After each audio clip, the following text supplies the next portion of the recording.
if you take one layer off or one card is not placed in the right way, the whole pyramid will not hold up, it will crumble. And when we crumble, when the pyramid crumbles, my Unbox pyramid crumbles, this is when we feel stuck or we feel low or we start self-loathing or we start overanalyzing or we start losing sleep. You know, these are the kind of symptoms that basically, I am not getting to where I want to go with ease and flow. So it really pays to observe yourself, to work on yourself.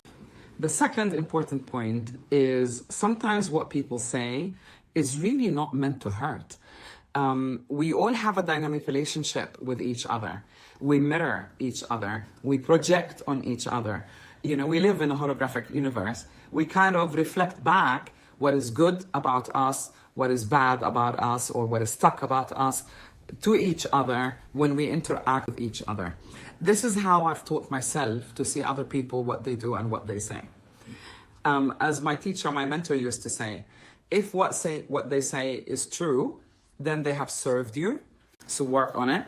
If what they say is not true, then ignore it and don't spend or don't invest, nurturing that thought or contemplating it.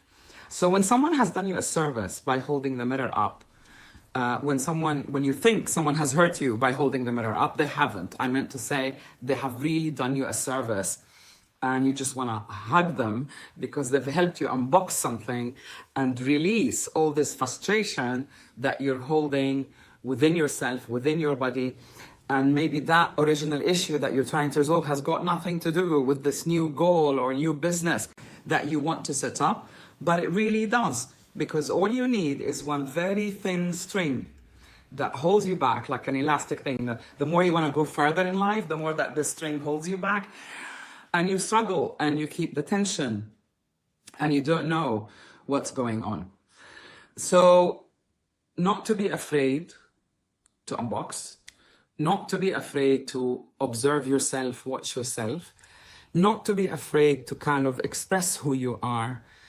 Even if you're in a bad mood or even if you're struggling with something, just keep it in the forefront. It doesn't need to become a huge problem, but you do need to become aware of it. Because if you're not aware of what you're trying to resolve, how can you recognize the answer when it hits you in the face? So I've carried this issue and I've been contemplating it for 30 years, aware that I need to get over it, that I need to resolve it, but it wasn't until all the work has started in the last 4 months that I've been peeling layer after layer that I really got close to the end. Like, what is it? What is the trigger? What is it that, forces me or triggers me? Nobody forces you, but it triggered me to keep doing the same thing. And it just happened because I was ready for it. And I really, really appreciate it. And today I felt such a release. And nothing makes me feel happier than to see a client experience that, unbox something that they have been carrying for years and years. If you haven't seen the reviews, look at them on Google or Facebook.